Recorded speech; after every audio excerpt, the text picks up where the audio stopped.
नमस्कार प्रिय विद्यार्थियों। बहुत सारे बच्चों के कल पेपर है analytic ability and digital awareness की। मैं लाइव नहीं आ पाया हूं, लेकिन इससे पहले मैंने बहुत सारी video already analytic ability and digital awareness की बना रखी है।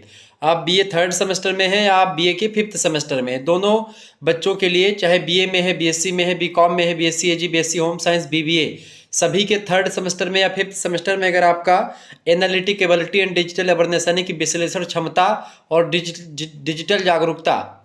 विश्लेषण क्षमता का मतलब होता है आपका रीजनिंग और डिजिटल जागरूकता का मतलब होता है कंप्यूटर।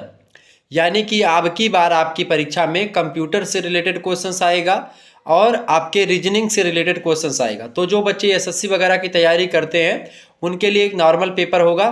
कंप्यूटर के बारे में शायद वो ना जानते हों, लेकिन वो खास करके रीजनिंग के बारे में जानते होंगे, तो उनका 50 नंबर का जो पेपर होता है 50% तो कवर हो जाएगा। और जो कंप्यूटर वाला होता है बस उसमें नॉर्मली सब्जेक्ट कुछ आते हैं जो कि कुछ धरे धराए क्वेश्चन से मैं आपको बता दूंगा।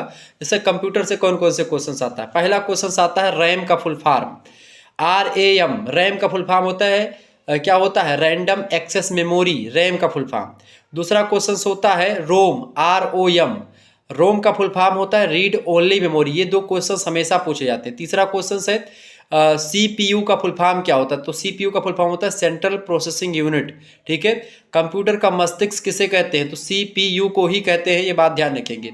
आंतरिक उपकरण और बाहरी उपकरण यानी कि जो है इनपुट डिवाइस और आउटपुट डिवाइस क्या होती हैं, ये क्वेश्चंस खूब पूछा जाता है। तो मैंने तमाम मॉडल भी बना करके इसमें समझाया हुआ है। साथ ही साथ में साइबर सुरक्षा से क्वेश्चंस आते हैं। ठीक है। आपका जीमेल अकाउंट से क्वेश्चंस आते हैं कि जीमेल अकाउंट कैसे, क्या पासवर्ड, क्या डोमेन नेम, ये सब क्या होता है, ये सब क्वेश्चंस खूब पूछा जाता है। साथ ही साथ में आपका MS एक्सेल का फुल फॉर्म क्या होता है, तो माइक्रोसॉफ्ट एक्सेल।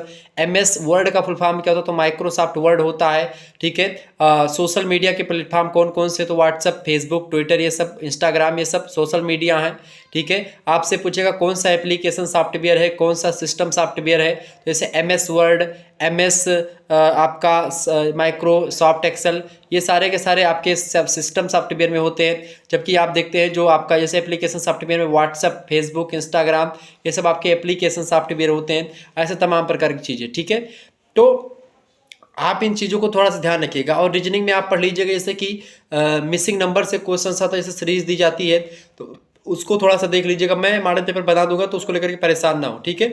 BA BSc सभी का पेपर ऑब्जेक्टिव ही आता है उसका, और उसमें से आपको माइनस मार्किंग नहीं होती है। तो आप अगर कोई तुक्का भी लगाते हैं तो उसमें संकोच ना करें, सही तुक्का लगाएंगे तो आपको नंबर मिल जाएगा। अगर गलत होगा तो उसका नंबर कटेगा नहीं, तो निश्चिंत रहें बिल्कुल भी। अगर उनमें से आप 33% से ऊपर नंबर पाते तो आप पास माने जाते हैं। धन्यवाद, मिलते हैं फिर नेक्स्ट वीडियो।